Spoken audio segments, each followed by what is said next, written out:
Hello my best friend, मेरे प्यारे दोस्तों। आप कैसे हो? आज लेकर आए हैं कक्षा 10 का वाणिज्य। शॉर्ट क्वेश्चन है, आप लोगों को बहुत पसंद आएंगे। आप लोग देखना और जो लाइक सब्सक्राइब सब कुछ कर देना। तो शुरू करते हैं। चैप्टर का नाम है बैंक समाधान विवरण। चेक, विनिमय पत्र, प्रतिज्ञा पत्र तथा हुंडी से संबंधित प्रश्न मिलेंगे इसमें। पहला प्रश्न है, बैंक अपने ग्राहक की ओर से भुगतान बैंक अपने ग्राहक की ओर से भुगतान कर सकता है या नहीं कर सकता? कर सकता है, पहला ही सही है। ग्राहक की ओर से भुगतान कर सकता है, वैसा भुगतान करने के लिए कुछ थोड़ा बहुत चार्ज लेगा। प्रश्न 2, चेक पर हस्ताक्षर होना। ऑप्शन 1 है आवश्यक नहीं है, वांछनीय है, आवश्यक है, सभी असत्य है। चेक पे हस्ताक्षर होना आवश्यक है।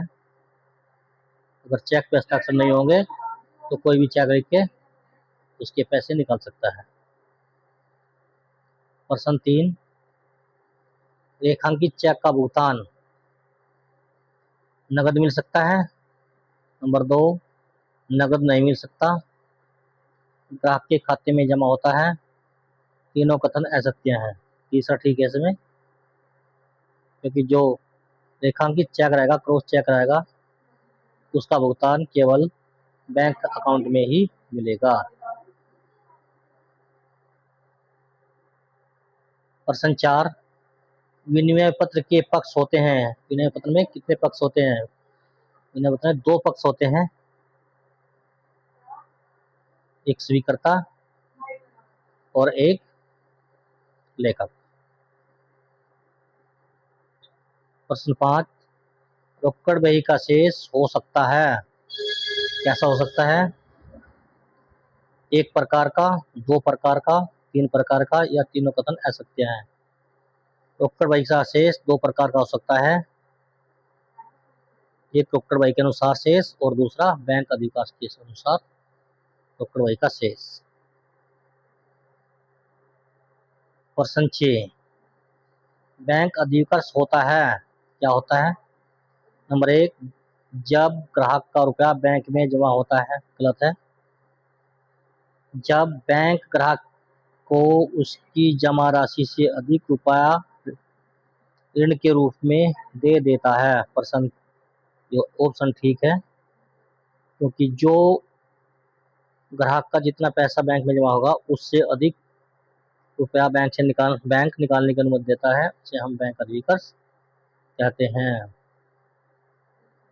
प्रश्न 7, अदाता द्वारा प्राप्त वाहक चेकों को रेखांकित किया जा सकता है। नंबर 1, नंबर 2, नहीं किया जा सकता, नंबर 3, पता नहीं, सभी जा सकते हैं। रेखांकित किया जा सकता है, ऑप्शन 1 ठीक है।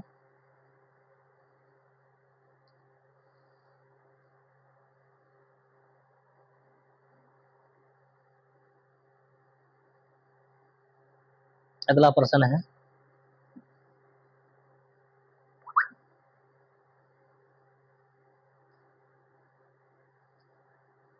विनिमय विपत्र किसके द्वारा स्वीकार किया जाता है?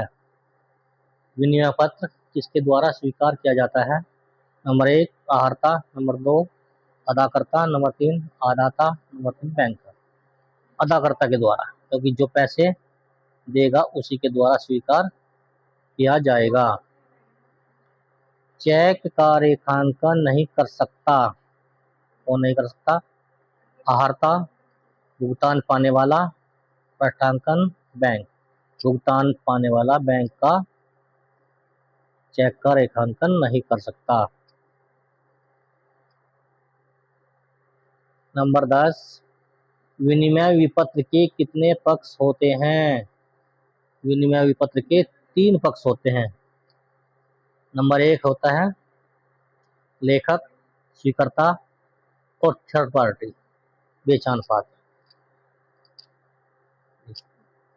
पहला नंबर ठीक है। विनिमय पत्र भुगतान में अनुग्रह दिवस होते हैं। कितने दिन होते हैं? 2, 3, 6, 5। 3 दिन होते हैं। जितने दिन का विनिमय पत्र लिखा जाता है उससे भुगतान 3 दिन बाद तक प्राप्त कर सकता है लेखक।